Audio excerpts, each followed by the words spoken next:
What's up, y'all? Welcome back. Welcome back. We got a little teeny tiny vlog today inside of book reviews. So we're going to start with that and then I'll be back.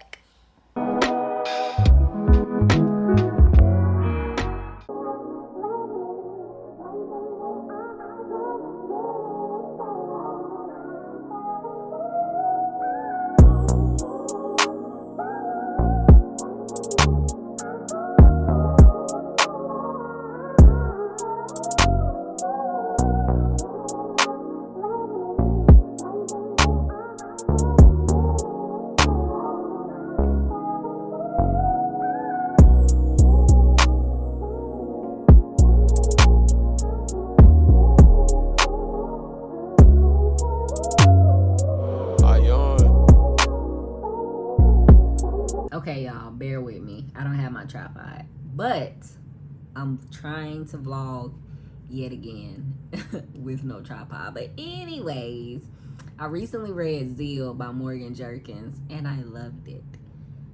I gave it a glowing review, and when I posted my review on Instagram, Shelby in the book, it's gonna be on that side, Shelby in the book club commented that, because I said I wanted to read another book by her, she commented that I should read Caul Baby. And I said, yeah, that's a good idea. Then she said, girl, let's buddy read.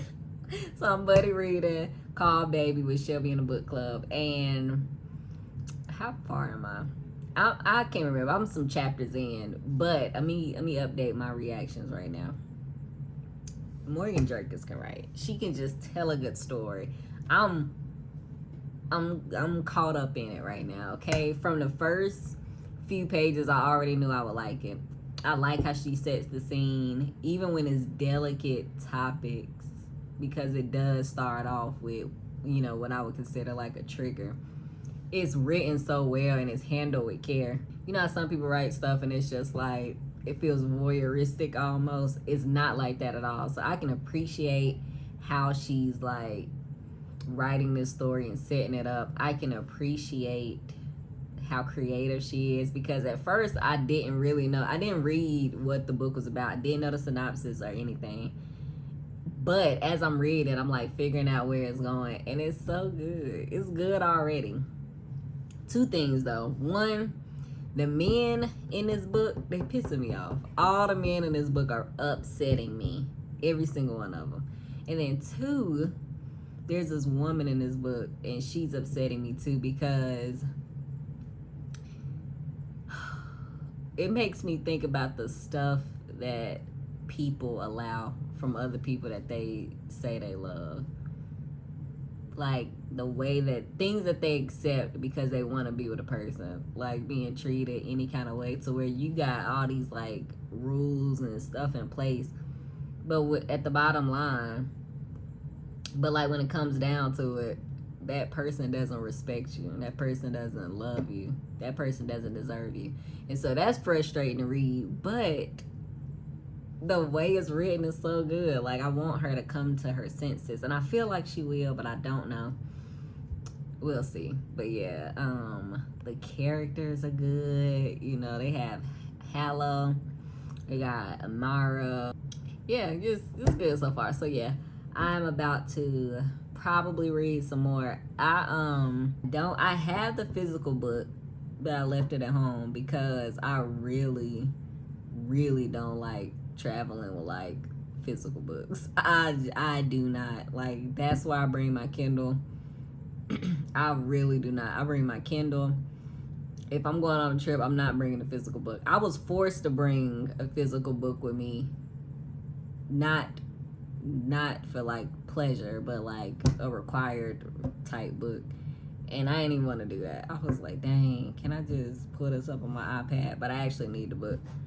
I don't like traveling with books, but when I'm home, the physical is my like go-to method. It's my favorite thing. But I don't like traveling with books. I feel like it take up too much space.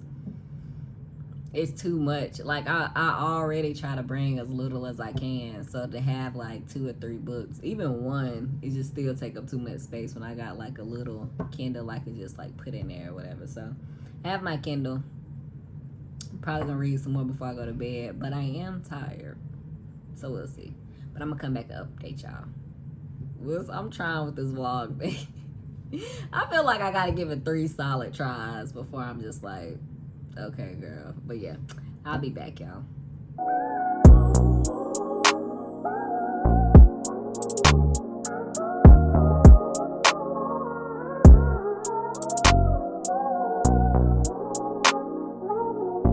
Okay, so I'm back home and I finished Caul, baby. Y'all heard my initial thoughts about the book. I'm back home with the physical and it was so good. It was so good. The way, like I said, Morgan Jerkins writes like real trauma and it seems realistic. It seems like it honors what people actually go through. Top tier. The way she writes men, realistic. The way she writes reunion and forgiveness and identity and like dealing with the consequences of your actions. So good. This book, it starts off with the character Layla. She has experienced multiple losses, child losses. And so at this point, she's desperate to do whatever she can to preserve her current pregnancy. She gets introduced to this family, and this family, the Melicons, or however you pronounce their name, they have like supernatural healing abilities, and their Caul, which, you know, the protective sac around their skin has healing properties and powers. And it's hereditary, and it's something that over the years they've had to protect themselves from outsiders wanting to come in and take it for whatever reason. So that family has this whole like reason why they do what they do, which you'll find out about that. But also Layla's family is tied to this family in some way. So you get to see how everybody is connected. You get to see what happens. You get to watch things unfold. Consequences come back around. Relationships get called to the front to be examined. So many different things. And then you have Amara, who is the other main character in Hollow. And you just get to see again how everybody is connected and what story is being told. Definitely a story of family, resilience, identity, being in community and like prioritizing your community. Just so much in this book, and it's written so well. This was a joy to read, not because it had like easy subject matter or like an easy subject matter. It was a joy because it was well written. It seemed realistic, even though it had some like magical realism in it. The characterization seemed realistic. The grandmother figure in this seemed realistic. Both of them. It's 2 main ones, and they both seemed realistic. The spirituality of it felt realistic. The relationships, the sense of like wanting to belong, and the familial like ties. It all just felt like so realistic and well done. So that's Caul, baby. Finished it. Glad I did. Very interesting. It kept me engaged the entire time. I was wanting to see, once people found out certain information, what would happen. So that's that. Okay, that was a good book, for real. Then I read, after that book, I never came back to vlog again, besides like me leaving the airport and coming home, because I was missing my family. And I wanted to come home. And then it didn't help that I decided while I was away that I would read these 2 books that really made me sad. I've been reading these for months, piece by piece, and kind of like putting them down because it was just so hard to get through. The first book is Billy by Albert French. And then the next one is The Child in the Electric Chair by Eli Faber. Both of these books, one is the fictional account. This is the nonfiction account of George Stinney Jr. He was tried, convicted, and sentenced to death on a single day in 1944. This is after a 2-hour trial and 10-minute jury deliberation. He was declared guilty. He was a 14-year-old at the time, holding the grim record of being the youngest person sentenced to death and executed in the 20th century in the United States. He was accused of murdering 2 white girls, 11-year-old Betty June Beneker and 8-year-old Mary Emma Thames. And this book goes over everything. So first, let me start with Billy, because this is the order that I read them in. This is the fictionalized account, historical fiction based on George Stinney Jr.'s sentencing and trial and situation. In this book, the main character Billy is in Mississippi, and he encounters the 2 white girls, but he defends himself. It's like a self-defense type situation against them. In this book, he does actually defend himself against one of the girls, and then he gets put in jail, sentenced, tried, and executed in Mississippi in this book. Yeah, but in this book, obviously George Stinney Jr. was 14. In this book, Billy is 10. And it's just, the whole thing is just, it's very sad. It's very unfortunate all around from every single side. And then you got this book that is the nonfiction account of the historical events of George Stinney Jr. It talks about everything. What I like about this is it goes over all, like, the landscape surrounding the whole thing. So it goes over his hometown, the history, what was happening during 1944, all parts of the case, like the evidence, the holes in the evidence, the inconsistency, the forced confession that was then changed to another confession, which, like, just so many different things. The fact of, like, what happened to these little girls and how tragic and sad that was.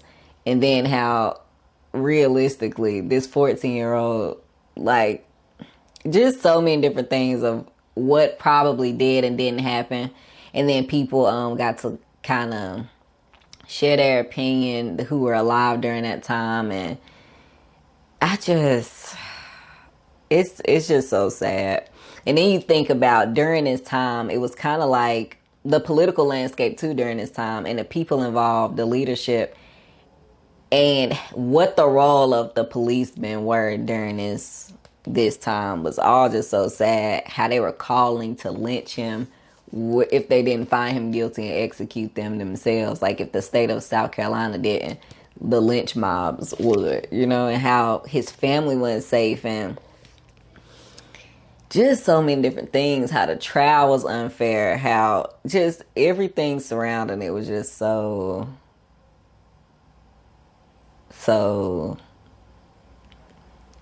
yeah. This was so grim. Reading both of these was just so, like, I'm sad already. Then I'm like, you know what? I've been putting these books off because they're extremely sad. Let me read them now. And then I did back to back. I was about 60% done with Billy when I got to the hotel. But then I decided, I'm going to read it. Yeah. But I didn't take these physically. Because you just heard I don't like traveling with physical books. I do have a physical book here that I'm going to show that I had to bring for the trip, because I know I mentioned it in the vlog portion. But yeah, these books right here break your heart, man. It'll break your heart. Then next book I read on my way back home, which I will be making a separate video of this. I actually recorded a review of this book and it had no sound. I was so mad I didn't put the mic on. So I have to re-record my review of Seascraper by Benjamin Wood. I did finish it. It is a Booker long listed book, which I'm making my way through the entire Booker long list because I joined a book club that's discussing it over a year. And this one, it was well written. I can say that. I don't feel like I'm the target audience for this. It wasn't for me, but it wasn't bad. Objectively, I don't think it was a bad book. Subjectively, I didn't really like it. It had some, like, I don't know. I just feel like it could have been something else. Like, even the plot twist was kind of lackluster. Even what was supposed to be like the climax of the story seemed like anticlimactic. So I was like, okay. I almost missed the plot twist. That's how little it was. I was like, oh wow, that was a plot twist. Okay. But okay. But this book is about the main character. Tom is a sea scraper. He scrapes shrimp from the sea. They live in this bleak, touristy type sea town, and he lives with his mom. And he's just like stuck. He's doing what, he's a part of the family business, doing what he was almost like bred to do in a way. And it's not what his heart is at. Like, he's a musician, a folk musician at heart. And he hasn't been able to live out his passion until someone steps into his life. An unsuspecting person gets introduced and really turns things around for Tom.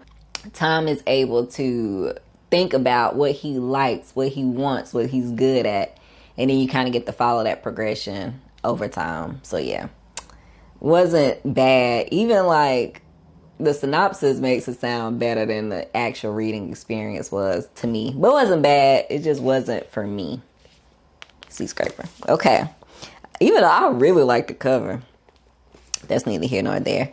And then this is a book that I actually had to bring to me. The physical book I was forced to bring, which is Basic Ethics. This is a book I probably will mention that I read it if I'm talking about like books I've recently read. But I don't think I actually review this. It's a book that I have to read because I got to reference some things from it. So it's a book I'm annotating, reading slowly. Had to bring it with me. Didn't want to, but I did. It's some interesting stuff in here, though. It's some good stuff in here. But I don't know. I don't really review, like, books that I'm reading for, like, required. I say required. We have free will, but, like, required reading. I don't typically review on here, but this does have some interesting stuff in it. Yeah. So, just making my way, kind of annotating through it. Dog-earing it left and right. That's just what I do when I'm doing stuff for like school. But anyways, that's it, y'all. That's the video. If you read any of these, let me know what you think. And I'm gonna see you on the next one.